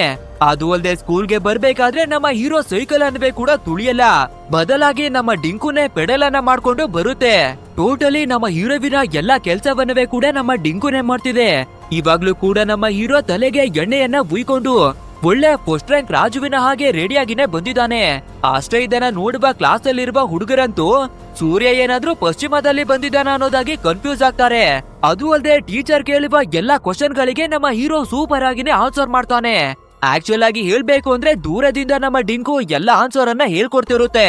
ಇನ್ನು ಸ್ವಿಮ್ಮಿಂಗ್ ನಲ್ಲಿ ಟ್ರೈನಿಂಗ್ ಅನ್ನ ಕೊಡ್ತಿರ್ಬೇಕಾದ್ರೆ ನಮ್ಮ ಡಿಂಕು ಯಾರ ಕಣ್ಣಿಗೆ ಕಾಣಿಸದೇ ಇರುವ ಹಾಗೆ ನಮ್ಮ ಹೀರೋವಿನ ಹೊಟ್ಟೆಗೆನೆ ಕಚ್ಕೊಳ್ಳುತ್ತೆ. ಆ ನಂತರ ಮೋಟ್ರು ಫಾಸ್ಟ್ ಆಗಿ ತಿರುಗುತ್ತೆ ಅಲ್ವಾ, ಆ ರೀತಿ ತಿರುಗಿ ನಮ್ಮ ಹೀರೋವನ್ನ ಫಾಸ್ಟ್ ಆಗಿನೇ ಮೂವ್ ಮಾಡುತ್ತೆ. ಅಷ್ಟೇ ಇದನ್ನ ನೋಡುವ ಮಿಕ್ಕ ಹುಡುಗರಂತೂ ಫುಲ್ ಶಾಕು. ಅದೆಲ್ಲ ಯಾಕೆ, ನಮ್ಗೆ ಟ್ರೈನಿಂಗ್ ಅನ್ನ ಕೊಡ್ತಿರುವ ಕೋಚ್ ಏನೇ ಶಾಕ್ ಆಗ್ಬಿಟ್ಟಿದ್ದಾರೆ. ಇವನು ಇಷ್ಟೊಂದು ಫಾಸ್ಟ್ ಆಗಿ ಹೋಗ್ತಾನೆ ಅಂದ್ರೆ ಇವನಿಗೆ ಟ್ರೈನಿಂಗ್ ಕೊಡುವ ಅಗತ್ಯನೇ ಇಲ್ಲ ಅಂತ. ನಂತರ ಎಲ್ಲಾ ಹುಡುಗರಿವೆ ನಿನ್ನ ಹೊಟ್ಟೆ ಮೇಲಿರುವ ಮಾರ್ಕ್ ಏನು ಅಂತ ಕೇಳ್ಬೇಕಾದ್ರೆ ನನ್ಗೆ ಸ್ವಲ್ಪ ಜೋರಾಗಿ ಚಳಿ ಆದ್ರೆ ಈ ರೀತಿ ಮಾರ್ಕ್ ಆಗ್ಬಿಡುತ್ತೆ ಅನ್ನೋದಾಗಿ ಸುಳ್ಳನ್ನ ಹೇಳಿ ಆ ಜಾಗದಿಂದಾನೇ ಎಸ್ಕೇಪ್ ಆಗ್ತಾನೆ. ನಂತರ ಮನೆಗೆ ಬಂದು ನಾನು ಸ್ವಿಮ್ಮಿಂಗ್ ಕಾಂಪಿಟೇಷನ್ಗೆ ಸೆಲೆಕ್ಟ್ ಆಗಿದ್ದೀನಿ ಅಂತ ಹೇಳ್ಕೋಬೇಕಾದ್ರೆ ನಮ್ಮ ಗ್ರ್ಯಾಂಡ್ ಮದರ್ ಕೂಡ ತುಂಬಾನೇ ಹ್ಯಾಪಿ ಆಗಿ, ಒಳ್ಳೆ ಫುಡ್ ಅನ್ನ ತಿಂದ್ರೆ ತಾನೇ ನೀನು ಗೆಲ್ಲೋದಿಕ್ಕೆ ಸಾಧ್ಯ ಅಂತ ಒಳ್ಳೆ ಫುಡ್ ಅನ್ನ ಮಾಡಿ ನಮ್ಮ ಹೀರೋವಿಗೆನೆ ಕೊಡ್ತಾರೆ. ನಂತರ ನಮ್ಮ ಹೀರೋ ಅವನ ರೂಮ್ ನಲ್ಲಿ ಇರ್ಬೇಕಾದ್ರೆ ಅದೇ ಇವನು ಗ್ರೂಪ್ ಪ್ರಾಜೆಕ್ಟ್ ಅನ್ನ ಮಾಡ್ಬೇಕಿತ್ತು ಅಲ್ವಾ. ಸೊ ಏನನ್ನ ಮಾಡೋದು ಅಂತ ಟೆನ್ಷನ್ ಗೆ ಒಳಗಾಗ್ಬೇಕಾದ್ರೆ ನಮ್ಮ ಡಿಂಕು ಒಂದು ಮಾಸ್ ಆಗಿರುವ ರೋಬೋಟ್ ನ ಸ್ಕೆಚ್ ಅನ್ನ ಮಾಡುತ್ತೆ. ಬಟ್ ಆದ್ರೆ ನಮ್ಮ ಹೀರೋ ಎಲ್ಲಿ ಒಪ್ಪೋದಿಕ್ಕೆ ಸಾಧ್ಯ, ನಮ್ಮ ಗ್ಯಾಂಗ್ ನಲ್ಲಿರೋರು ಯಾರು ಕೂಡ ಇದ್ರ ಬಗ್ಗೆ ನಂಬಲ್ಲ. ಅದು ಅಲ್ಲದೆ ನಾನಿಂತ ಪ್ರಾಜೆಕ್ಟ್ ಅನ್ನ ಮಾಡ್ತೀನಿ ಅಂದ್ರೆ ಖಂಡಿತ ನಂಬಲ್ಲ ಅಂತ ಹೇಳ್ಕೊತಾನೆ. ಆದ್ರೆ ನಮ್ಮ ಡಿಂಕುವಿನ ಹತ್ರ ಜಾದೂ ಶಕ್ತಿ ಎಲ್ಲ ಇದೆ ಅಲ್ವಾ. ಸೊ ಪಟ್ ಅಂತ ತನ್ನ ಜಾದುವನ್ನ ಮಾಡಿ ಆ ಸ್ಕೆಚ್ ಅನ್ನ ಒಂದು ರೋಬೋಟ್ ಆಗಿ ಕನ್ವರ್ಟ್ ಮಾಡುತ್ತೆ. ಅಷ್ಟೇ ಅದನ್ನ ಆಕ್ಟಿವೇಟ್ ಮಾಡಿ ನೋಡ್ಬೇಕಾದ್ರೆ ಆ ರೋಬೋಟ್ ಡಾಗ್ ನಲ್ಲಿ ಇರುವ ಲೇಸರ್ ಲೈಟ್ ಕೂಡ ಸೈರನ್ ಅನ್ನ ಮಾಡೋದಕ್ಕೆ ಶುರುವಾಗ್ಬಿಡುತ್ತೆ. ಸೊ ಇದನ್ನ ಕೇಳಿಸ್ಕೊಳ್ಳುವ ನಮ್ಮ ಗ್ರ್ಯಾಂಡ್ ಮದರ್ ಏನದು ಅಂತ ನೋಡೋಕೆ ಬರ್ಬೇಕಾದ್ರೆ ನಮ್ಮ ಡಿಂಕು ನೈಲ್ ಕೈಟರ್ ನ ಸೌಂಡ್ ಗೆ ಅದನ್ನ ಮ್ಯಾಚ್ ಅನ್ನ ಮಾಡ್ಬಿಡುತ್ತೆ. ಸೊ ಈ ಸೌಂಡ್ ಅನ್ನ ಕೇಳುವ ನಮ್ಮ ಗ್ರ್ಯಾಂಡ್ ಮದರ್ ಕೂಡ ಇವನ ಮದರ್ಗೆ ಕಾಲ್ ಅನ್ನ ಮಾಡಿ, ಲೇ ಮಗಳೇ, ನಿನ್ಗೆ ಒಂದು ವಿಷಯ ಗೊತ್ತಿದ್ಯಾ, ನಿನ್ನ ಮಗ ಇವಾಗ ಮಿಲಿಮೀಟರ್ ಇಂದ ಸೆಂಟಿಮೀಟರ್ ಆಗಿದ್ದಾನೆ. ಅಂದ್ರೆ ಅವನ ಕೆಲ್ಸಗಳನ್ನ ಅವನೇನೆ ಮಾಡ್ಕೋತಾನೆ, ಸರಿಯಾದ ಟೈಮಿಗೆ ಹೋಮ್ ವರ್ಕ್ ಅನ್ನವೇ ಕೂಡ ಮಾಡ್ಕೋತಾನೆ. ಅದು ಅಲ್ಲದೆ ಇವಾಗ ಬುಗುರನ್ನವೇ ಕೂಡ ಕಟ್ ಮಾಡ್ಕೋತಾ ಇದ್ದಾನೆ ಅನ್ನೋದಾಗಿ ಹೇಳ್ತಾಳೆ. ನೆಕ್ಸ್ಟ್ ನಮ್ಮ ಹೀರೋ ಕೂಡ ರೆಡಿಯಾಗಿ ಸ್ಕೂಲಿಗೆ ಬಂದು ಇವನ ರೋಬೋಟ್ ಡಾಗ್ ಅನ್ನ ಎಲ್ಲರ ಮುಂದೆ ಡೆಮೋವನ್ನ ತೋರಿಸ್ತಾನೆ. ಬಟ್ ಆದ್ರೆ ಒಬ್ಬ ಇಂಟೆಲಿಜೆಂಟ್ ಆದ ಹುಡುಗ ಇದ್ದಾನೆ ಅಲ್ವಾ, ಅವನು ಕೂಡ ಒಂದು ರೋಬೋಟ್ ಅನ್ನ ರೆಡಿ ಮಾಡಿ ಬಂದಿದ್ದಾನೆ. ಸೊ ಇವಾಗ ಎರಡು ರೋಬೋಟ್ ಗಳ ನಡುವೆ ಒಂದು ಫೈಟ್ ಅನ್ನ ನಡೆಸ್ತಾರೆ.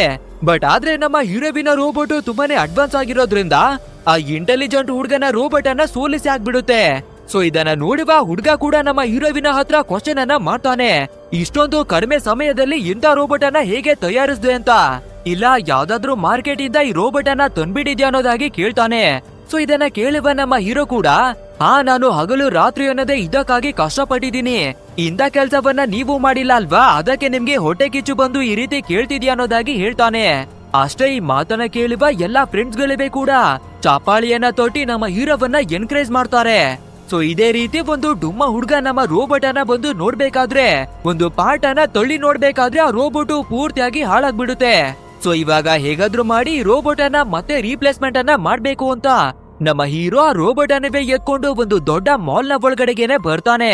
ನಮ್ಮ ಡಿಂಕು ಅಂತೂ ಅಲ್ಲಿರುವ ಟಾಯ್ ಗಳನ್ನ ನೋಡಿ, ಬಾಸ್ ಇಲ್ಲಿ ತುಂಬಾನೇ ಆಟ ಆಡುವ ವಸ್ತುಗಳನ್ನೆಲ್ಲ ಮಡಗಿದ್ದಾರೆ, ಇದ್ರಲ್ಲಿ ನಿಮ್ಗೆ ಯಾವ್ದು ಬೇಕು ಅನ್ನೋದಾಗಿ ಕೇಳ್ಬೇಕಾದ್ರೆ ನಮ್ ಹೀರೋ ನನ್ನನ್ನ ಕೇಳಿದ್ರೆ ಎಲ್ಲಾ ಟಾಯ್ ಗಳಿವೆ ಬೇಕು ಅನ್ನೋದಾಗಿನೇ ಹೇಳ್ಬಿಡ್ತಾನೆ.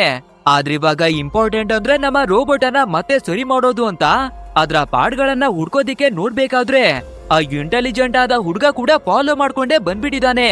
ಖಂಡಿತ ನನ್ಗೆ ಗೊತ್ತಿತ್ತು ಕಣೋ, ನೀನು ಇದೇ ಮಾರ್ಕೆಟ್ ಇಂದ ರೋಬೋಟ್ ಅನ್ನ ಪರ್ಚೇಸ್ ಮಾಡಿದ್ಯಾ ಅನ್ನೋದಾಗಿ ಕೇಳ್ಬೇಕಾದ್ರೆ ನಮ್ ಹೀರೋ ಸ್ವಲ್ಪ ಗಾಬರಿ ಆದ್ರವೇ ಕೂಡ, ಹೇ ಆ ರೀತಿ ಏನಿವೆ ಇಲ್ಲ ಕಣೋ, ಕೆಲವು ಎಕ್ವಿಪ್ಮೆಂಟ್ ಗಳನ್ನ ತಗೊಳ್ಳೋದಕ್ಕಾಗಿನೇ ಬಂದಿದೆ, ಬಟ್ ಆದ್ರೆ ಇವಾಗ ನಾನು ಮೂವಿ ನೋಡೋದಕ್ಕೆ ಹೋಗ್ತಾ ಇದ್ದೀನಿ ಅನ್ನೋದಾಗಿ ಹೊರಗಡೆಗೆನೆ ಬಂದ್ಬಿಡ್ತಾನೆ.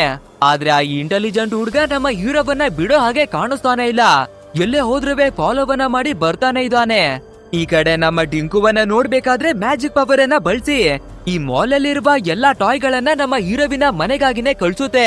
ಅಷ್ಟೇ ಇದನ್ನ ನೋಡುವ ಓನರ್ ಅಂಕಲ್ ಅಂತೂ ಫುಲ್ ಶಾಕು, ನಮ್ಮ ಅಂಗಡಿಯಲ್ಲಿರುವ ಟಾಯ್ ಗಳು ಎಲ್ಲಿಗೆ ಹೋಗ್ತಾ ಇದೆ ಅಂತ. ಇನ್ನೊಂದ್ ಕಡೆಯಲ್ಲಿ ನೋಡಿದ್ರೆ ನಮ್ಮ ಹೀರೋ ಒಂದು ಥಿಯೇಟರ್ ನ ಒಳಗಡೆಗಾಗಿನೇ ಬಂದಿದ್ದಾನೆ, ಬಟ್ ಆದ್ರೆ ಥಿಯೇಟರ್ ಫುಲ್ ಆಗ್ಬಿಟ್ಟಿರೋದ್ರಿಂದ ಟಿಕೆಟ್ ಗಳು ಸೋಲ್ಡ್ ಔಟ್ ಆಗ್ಬಿಟ್ಟಿದೆ.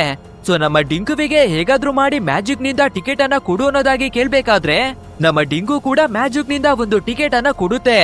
ಬಟ್ ಆದ್ರೆ ನಮ್ಮ ಡಿಂಕು ಇದ್ರಲ್ಲವೇ ಕೂಡ ಒಂದು ಗಡ್ಬಡ್ ಅನ್ನ ಮಾಡ್ಬಿಟ್ಟಿದೆ. ಮಾಲೀಕ್ ಅದು ಈ ಮೂವಿಯ ಟಿಕೆಟ್ ಅಲ್ಲ, ಬದಲಾಗಿ ನಾರ್ಮಲ್ ಆದ ಒಂದು ಟ್ರೈನ್ ಟಿಕೆಟ್ ಅಂತ ಹೇಳ್ಬೇಕಾದ್ರೆ, ಅಯ್ಯೋ ಡಿಂಕು ನಿನ್ಗೆ ಜಾದೂ ಟೋನ ಬರುತ್ತೆ ಅಲ್ವಾ, ಏನಾದ್ರೂ ಮಾಡಿ ಮೂವಿ ಹಾಲ್ ಒಳಗಡೆಗೆ ಎಂಟರ್ ಮಾಡ್ಸೋ ಅನ್ನೋದಾಗಿ ಕೇಳ್ಕೊತಾನೆ. ಸೊ ನಮ್ಮ ಡಿಂಕು ಪಾಪ ಹೌಸ್ಫುಲ್ ಆಗಿರುವ ಜಾಗದಲ್ಲಿ ಟಿಕೆಟ್ ಅನ್ನ ಹೇಗೆ ಕೊಡ್ಸುತ್ತೆ, ಆದ್ರಿಂದ ಬೇರೆ ದಾರಿ ಇಲ್ದೆ ನಮ್ಮ ಹೀರೋವನ್ನ ಡೈರೆಕ್ಟ್ ಮೂವಿ ಒಳಗಡೆಗಾಗಿನೇ ತರುತ್ತೆ. ಅಂಡ್ ಇವಾಗ ಮೂವಿ ಒಳಗಡೆ ಒಂದು ದೊಡ್ಡದಾಗಿರುವ ಡೈನೋಸರ್ ನಮ್ಮ ಹೀರೋವನ್ನ ನೋಡಿ ಅವನನ್ನ ಅಟ್ಟಾಡ್ಸೋದಿಕ್ಕಾಗಿ ಶುರು ಮಾಡುತ್ತೆ. ಈ ಕಡೆ ನಮ್ಮ ಡಿಂಕು ಅಂತೂ ಒಂದು ಜಾಗದಲ್ಲಿ ಕುಳಿತುಕೊಂಡು ಪಾಪ್ಕಾರ್ನ್ ಅನ್ನವೇ ತಿನ್ಕೊಂಡು ಸೀನ್ ಮಾತ್ರ ಸಖತ್ತಾಗಿದೆ ಅಂತ ಎಂಜಾಯ್ ಅನ್ನ ಮಾಡ್ತಾ ಇದೆ. ಅಂಡ್ ಇದೇ ಮೂವಿಯನ್ನ ನೋಡೋದಿಕ್ಕೆ ಲೈಬ್ರರಿಯಲ್ಲಿದ್ದ ಹುಡುಗಿ ಅವಳ ಬಾಯ್ ಫ್ರೆಂಡ್ ಅನ್ನವೇ ಕರ್ಕೊಂಡು ಬಂದು ಮೂವಿಯನ್ನ ನೋಡ್ತಿದ್ದಾರೆ. ಸೊ ಮೂವಿಯನ್ನ ನೋಡ್ಬೇಕಾದ್ರೆ ಒಳಗಡೆ ಇವಾಗ ನಮ್ಮ ಹೀರೋ ಇದ್ದಾನೆ ಅಲ್ವಾ, ಸೊ ಅವನನ್ನ ನೋಡ್ಬೇಕಾದ್ರೆ ಇಬ್ರಿಗುವೆ ನಮ್ಮ ರೈಮೆಂಡೆ ಅಲ್ವಾ ಅನ್ನೋದಾಗಿ ಫ್ಲಾಶ್ ಆಗುತ್ತೆ. ಈ ಕಡೆ ನಮ್ಮ ಹೀರೋವನ್ನ ನೋಡಿದ್ರೆ ಆ ಡ್ರ್ಯಾಗನ್ ಇಂದ ತಪ್ಪಿಸ್ಕೋಬೇಕು ಅಂತ ತುಂಬಾನೇ ಕಷ್ಟವನ್ನ ಪಟ್ಟು ಆ ಮೂವಿಯಿಂದ ಹೊರಗಡೆ ಬರೋದಕ್ಕಾಗಿ ನೋಡ್ತಾನೆ. ಬಟ್ ಆದ್ರೆ ಕೊನೆ ಕ್ಷಣದಲ್ಲಿ ಆ ಡ್ರ್ಯಾಗನ್ ಮತ್ತೆ ನಮ್ಮ ಹೀರೋವನ್ನ ಒಳಗಡೆಗಾಗಿನೇ ಹೇಳ್ಕೊಳ್ಳುತ್ತೆ. ಅಂಡ್ ಈ ಸೀನ್ ಅನ್ನ ನೋಡ್ಬೇಕಾದ್ರೆ ಇವಾಗ ನಮ್ಮ ಡಿಂಗುಗೂ ಕೂಡ ಅರ್ಥವಾಗುತ್ತೆ, ಆ ಡ್ರ್ಯಾಗನ್ ನಮ್ಮ ಬಾಸ್ ಅನ್ನ ತಿನ್ನೋದಕ್ಕಾಗಿ ನೋಡ್ತಾ ಇದೆ ಅಂತ. ಸೊ ನಮ್ಮ ಬಾಸ್ ಅನ್ನ ಕೈಮಾ ಮಾಡೋದಕ್ಕಿಂತ ಮುಂಚೆ ಅವ್ರನ್ನ ಕಾಪಾಡ್ಬೇಕು ಅಂತ ನಮ್ಮ ಡಿಂಕು ಕೂಡ ಮೂವಿ ಒಳಗಡೆ ಬಂದು ತನ್ನ ಜಾದೂ ಟೋನವನ್ನುವೇ ಬಳಸಿ ಫೈನಲಿ ನಮ್ಮ ಹೀರೋವನ್ನ ಕಾಪಾಡಿ ಪ್ರೊಜೆಕ್ಟರ್ ನ ಮೂಲಕ ಹೊರಗಡೆಗಾಗಿನೇ ಬರ್ತಾರೆ. ನೆಕ್ಸ್ಟ್ ನಮ್ಮ ಡಿಂಕು ಮಾಸ್ ಆಗಿನೇ ಎದ್ದು, ನೋಡಿ ಬಾಸ್, ನೀವು ಯಾವ್ದೇ ಪ್ರಾಬ್ಲಮ್ ನಲ್ಲಿ ಸಿಕ್ಕಾಕೊಂಡ್ರೆ ಕೂಡ ಹೀರೋ ತರ ಬಂದು ನಿಮ್ಮನ್ನ ಕಾಪಾಡ್ತೀನಿ ಅಲ್ವಾ ಅಂತ ಕೇಳುತ್ತೆ. ಬಟ್ ಆದ್ರೆ ಕೋಪ ಮಾಡ್ಕೊಳ್ಳುವ ನಮ್ಮ ಹೀರೋ, ಲೋ ಪ್ರಾಬ್ಲಮ್ ಗಳಿಂದ ನನ್ನೇನೋ ಕಾಪಾಡ್ತಾ ಇದ್ಯಾ, ಬಟ್ ಆದ್ರೆ ಆ ಪ್ರಾಬ್ಲಮ್ ಗಳಿಗೆ ಸಿಕ್ಕಾಕ್ಸ್ತಾ ಇರೋದು ಕೂಡ ನೀನೇನೆ ಅಲ್ವಾ ಅನ್ನೋದಾಗಿ ಬೈತಾನೆ. ಅಂಡ್ ಈ ಪ್ರೊಜೆಕ್ಟರ್ ರೂಮ್ ನಲ್ಲಿರುವ ಒಬ್ಬ ಆಪರೇಟರ್ ನಮ್ಮ ಹೀರೋವನ್ನ ನೋಡಿ ಸರಿಯಾಗಿನೇ ಬೈದು ಇಬ್ಬರನ್ವೇ ಹೊರಗಡೆಗಾಗಿನೇ ಓಡಿಸ್ತಾನೆ.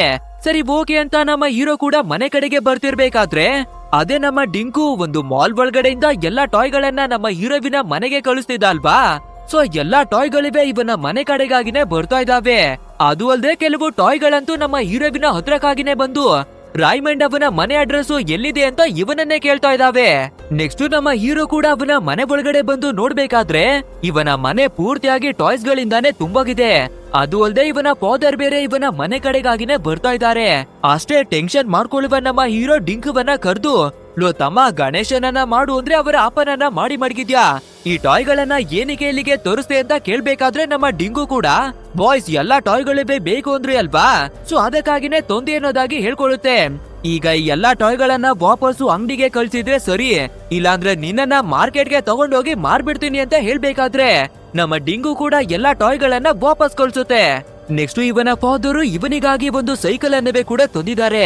ಮಗ, ನೀನು ಸ್ವಿಮ್ಮಿಂಗ್ ಕಾಂಪಿಟೇಷನ್ಗೆ ಸೇರ್ಕೊಂಡಿದ್ಯಲ್ವಾ, ಆದ್ರಿಂದ ನಿನ್ಗೆ ಒಂದು ಗಿಫ್ಟ್ ಅನ್ನ ಕೊಡ್ತೀನಿ ಅನ್ನೋದಾಗಿ ಸೈಕಲ್ ಕೊಡ್ಬೇಕಾದ್ರೆ ಅದನ್ನ ನೋಡಿದ ಕೂಡ್ಲೆ ನಮ್ಮ ಹೀರೋ ತುಂಬಾನೇ ಹ್ಯಾಪಿ ಆಗ್ಬಿಡ್ತಾನೆ.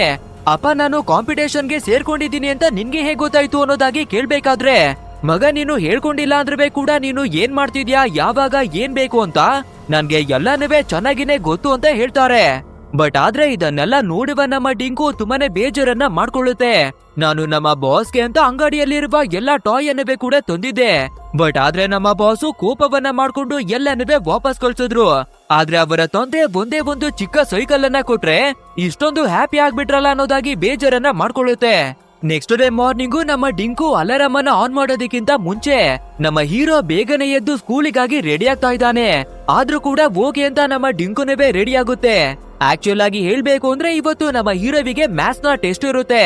ಡಿಂಕು ಇಲ್ಲಿವರೆಗೂ ನೀನು ಎಲ್ಲಾ ಗಡ್ಬಡನ್ನ ಮಾಡಿದ್ಯಾ, ಬಟ್ ಆದ್ರೆ ನಾನು ಮ್ಯಾಥ್ಸ್ ನಲ್ಲಿ ಒಳ್ಳೆ ಮಾರ್ಕ್ಸ್ ಅನ್ನ ತೆಗೆದ್ರೆ ನನ್ನ ತಂದೆ ತಾಯಿ ಬರಬೇ ಖುಷಿಯನ್ನ ಪಡ್ತಾರೆ.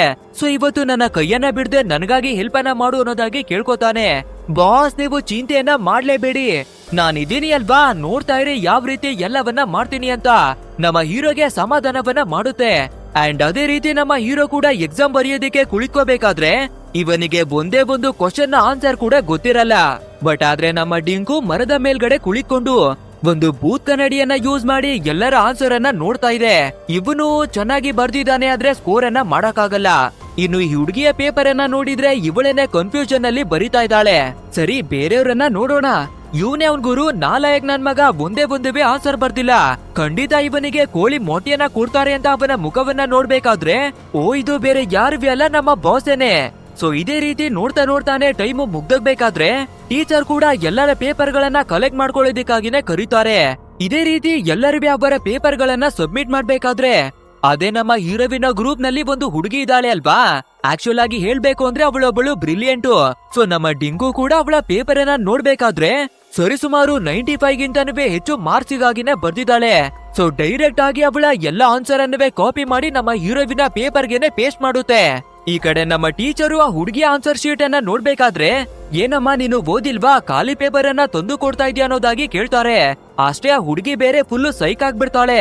ಇಷ್ಟೊತ್ತು ತಲೆಯನ್ನ ಕೆಡಿಸ್ಕೊಂಡು 95 ಮಾರ್ಕ್ಸಿಗಾಗಿ ಬರ್ದಿದ್ದೀನಿ, ಇವಾಗ ಆನ್ಸರೇ ಇಲ್ಲ ಅಂದ್ರೆ ಏನ್ ಅರ್ಥ ಅನ್ನೋದಾಗಿ.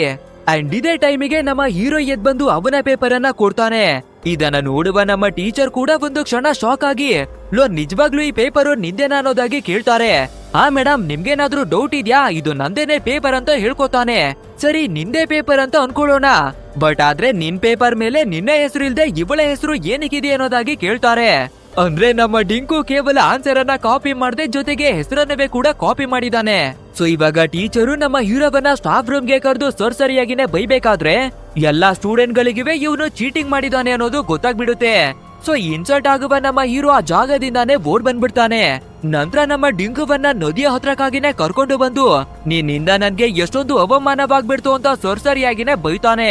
ಇನ್ ಮುಂದೆ ನಿನ್ನ ಅವಶ್ಯಕತೆನೆ ನನ್ಗೆ ಇಲ್ಲ, ಸೊ ನಿನ್ನನ್ನ ಕಟ್ ಮಾಡಿ 2 ಭಾಗಗಳನ್ನ ಮಾಡ್ತೀನಿ ಅನ್ಬೇಕಾದ್ರೆ ನಮ್ಮ ಡಿಂಕು ತನ್ನ ಶಕ್ತಿಯನ್ನ ಬಳಸಿ ಅದೇನೆ 2 ಭಾಗವಾಗಿ ಕನ್ವರ್ಟ್ ಆಗುತ್ತೆ. ನಂತರ ನಮ್ಮ ಡಿಂಕು ಇವನನ್ನ ಖುಷಿ ಪಡಿಸೋಣ ಅಂತ ಇವನಿಗೆ ಸ್ವಲ್ಪ ರೇಗಿಸ್ಕೊಂಡು ಕಣ್ಣ ಮುಚ್ಚಾಲೆ ಆಡೋದಿಕ್ಕೆ ಶುರುವಾಗುತ್ತೆ.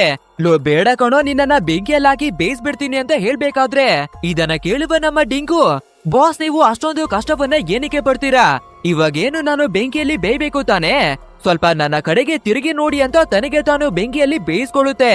ಅಂಡ್ ಇದನ್ನ ತಡೆಯೋದಿಕ್ಕೆ ಬರ್ಬೇಕಾದ್ರೆ ನಮ್ಮ ಹೀರೋವಿನ ಕೈ ಕೂಡ ಸುಡುತ್ತೆ.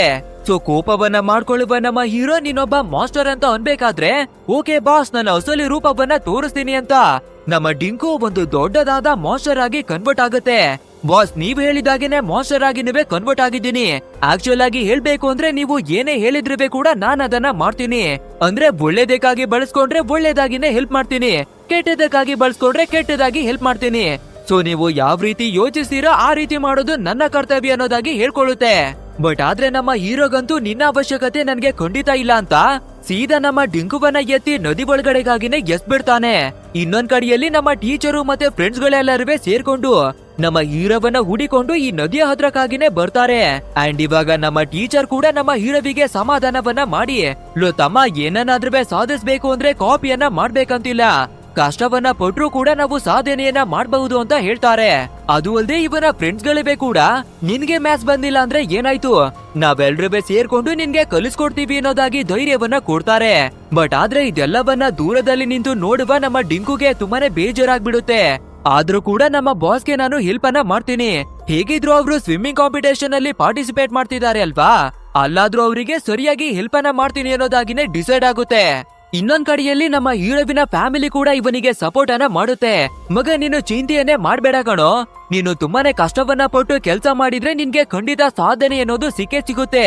ಅಂಡ್ ಯಾವಾಗ್ಲೂ ನಾವು ನಿನ್ನ ಜೊತೆಗಿನೇ ಇರ್ತೀವಿ ಅಂತ ಹೇಳ್ಬೇಕಾದ್ರೆ ನಮ್ಮ ಹೀರೋ ಇವಾಗಿನಿಂದ ಕಷ್ಟ ಪಡೋದಿಕ್ಕೆ ಶುರು ಮಾಡ್ತಾನೆ. ಅಂಡ್ ಅದು ಅಲ್ಲದೆ ಸ್ವಿಮ್ಮಿಂಗ್ ಕಾಂಪಿಟೇಷನ್ಗೂ ಕೂಡ ಸೂಪರ್ ಆಗಿನೇ ರೆಡಿ ಆಗ್ತಾನೆ. ಆದ್ರೆ ನಮ್ಮ ಡಿಂಗು ಪ್ರತಿಯೊಂದು ಕ್ಷಣ ಕೂಡ ನಮ್ಮ ಹೀರೋವನ್ನ ಫಾಲೋ ಮಾಡ್ಕೊಂಡು ಯಾವಾಗ್ಲೂ ನಮ್ಮ ಹೀರೋವನ್ನ ಚೆನ್ನಾಗಿನೇ ನೋಡ್ಕೊಳ್ತಿರುತ್ತೆ. ಆ ನಂತರ ನಮ್ಮ ಹೀರೋವಿನ ಕಾಂಪಿಟೇಷನ್ ಕೂಡ ಬರ್ಬೇಕಾದ್ರೆ ಆಕ್ಚುಲ್ ಆಗಿ ಸ್ವಿಮ್ಮಿಂಗ್ ಅನ್ನ ರಿಲೇ ಹಾಗೆ ನಡೆಸ್ತಾರೆ. ಅಂದ್ರೆ ಒಬ್ಬರು ಸ್ವಿಮ್ಮಿಂಗ್ ಅನ್ನ ಮಾಡಿ ಪಾಸ್ ಅನ್ನ ಕೊಟ್ಮೇಲೆ ಮತ್ತೊಬ್ಬರು ಸ್ವಿಮ್ಮಿಂಗ್ ಅನ್ನ ಮಾಡ್ಬೇಕು. ಸೊ ಇದೇ ರೀತಿಯಾಗಿ ಟೋಟಲ್ 4 ರೌಂಡ್ ಇರ್ಬೇಕಾದ್ರೆ ನಮ್ಮ ಹೀರೋವಿನ ಟೀಮು ಸೋತೋಗುವ ಸಿಚುವೇಶನ್ ಗೆನೆ ಬಂದ್ಬಿಡುತ್ತೆ. ಬಟ್ ಆದ್ರೆ ಕೊನೆ ಕ್ಷಣದಲ್ಲಿ ನಮ್ಮ ಹೀರೋ ತುಂಬಾನೇ ಫಾಸ್ಟ್ ಆಗಿನೇ ಸ್ವಿಮ್ಮಿಂಗ್ ಮಾಡಿ ಫೈನಲಿ ಸೋಲ್ತಾ ಇದ್ದ ಇವರ ಟೀಮ್ ಅನ್ನ ಫಸ್ಟ್ ಪ್ಲೇಸ್ ಗೆನೆ ಗೆಲ್ಲಿಸ್ತಾನೆ. ಅಂಡ್ ಇನ್ನೊಂದ್ ಕಡೆಯಲ್ಲಿ ನಮ್ಮ ಡಿಂಗುವನ್ನ ತೋರಿಸ್ಬೇಕಾದ್ರೆ ಒಂದು ಕಾಫಿಯ ಜೊತೆ ಫಿಶಿಂಗ್ ಅನ್ನ ಮಾಡ್ಕೊಂಡು ಬೇಜಾರಲ್ಲೇ ಕುಳಿತಿದೆ. ಪಾಪ ನಮ್ಮ ಬಾಸ್ ಇವತ್ತು ಒಂದು ಕಾಂಪಿಟೇಷನ್ ಅಲ್ಲೇ ಇದ್ದಾರೆ, ಅವರಿಗೆ ಹೆಲ್ಪ್ ಅನ್ನ ಮಾಡ್ಲಾ ಬೇಡ್ವಾ ಅನ್ನೋದಾಗಿ ಯೋಚಿಸ್ತಾ ಇದೆ. ಬಟ್ ಆದ್ರೆ ನಮ್ಮ ಹೀರೋಗೆ ಏನನ್ನಿಸ್ತಾ ಇದೆ ಅಂದ್ರೆ ನಾವು ಗೆದ್ದಿರೋದಿಕ್ಕೆ ಕಾರಣನೇ ನಮ್ಮ ಡಿಂಗು ಜಾದೂ ಟೋನವನ್ನ ಮಾಡಿ ನಮ್ಮನ್ನ ಗೆಲ್ಸಿದೆ ಅನ್ನೋದಾಗಿನೇ ತಿಳ್ಕೊಂಡಿದ್ದಾನೆ. ಸೊ ಅವತ್ತು ಕೋಪವನ್ನ ಮಾಡ್ಕೊಂಡು ಸರಿಯಾಗಿನೇ ಬೈದ್ಬಿಟ್ಟಿದೀವಿ. ಕನಿಷ್ಠ ಪಕ್ಷ ಥ್ಯಾಂಕ್ ಯು ವನ್ನಾದ್ರೂ ಹೇಳೋಣ ಅಂತ ನಮ್ಮ ಹೀರೋ ನದಿಯ ಹತ್ರಕ್ಕೆ ಓಡ್ಕೊಂಡು ಬಂದು ಡಿಂಕು ನಿನ್ನಿಂದ ಇವತ್ತು ನಾನು ಒಂದು ಕಾಂಪಿಟೇಷನ್ ಅನ್ನ ಗೆದ್ಬಿಟ್ಟೆ ಅನ್ನೋದಾಗಿ ಕೂಗ್ತಾನೆ. ಇದನ್ನ ಕೇಳುವ ನಮ್ಮ ಡಿಂಗು ಕೂಡ ಒಂದು ಕ್ಷಣ ಡೌಟ್ ಅನ್ನ ಪಟ್ಟು ಬಾಸ್ ನಾನು ಕಾಂಪಿಟೇಷನ್ ಹತ್ರಕ್ಕಾಗಿನೇ ಬಂದಿಲ್ಲ, ಅಂದ್ರೆ ನೀವು ಪರಿಶ್ರಮವನ್ನ ಪಟ್ಟು ಆ ಕಾಂಪಿಟೇಷನ್ ಅನ್ನ ಗೆದ್ದಿದ್ದೀರಾ ಅಂತ ಹೇಳುತ್ತೆ. ಅಷ್ಟೇ ಇದನ್ನ ಕೇಳುವ ನಮ್ಮ ಹೀರೋ ಇನ್ನವೇ ಖುಷಿಯಾಗ್ಬಿಡ್ತಾನೆ. ಅಂಡ್ ಇವಾಗ ಫೈನಲ್ ಆಗಿ ನಮ್ಮ ಡಿಂಗು ಒಂದು ವಿಷಯವನ್ನ ಹೇಳುತ್ತೆ. ಬಾಸ್ ಇವಾಗ ನೀವು ನಿಮ್ಮ ಕಾಲ್ ಮೇಲೆ ನಿಂತ್ಕೊಂಡಿದ್ದೀರಾ, ಅಂದ್ರೆ ಕಷ್ಟವನ್ನ ಪಟ್ಟು ಕೆಲಸ ಮಾಡೋದಿಕ್ಕಾಗಿ ಶುರು ಮಾಡಿದೀರಾ. ಸೊ ಇವಾಗ ನಿಮ್ಗೆ ನನ್ನ ಅಗತ್ಯ ಖಂಡಿತ ಇಲ್ಲ, ಆದ್ರಿಂದ ನಾನಿನ್ನು ಹೋಗ್ತೀನಿ ಬಾಸ್ ಅನ್ನೋದಾಗಿನೇ ಹೇಳುತ್ತೆ.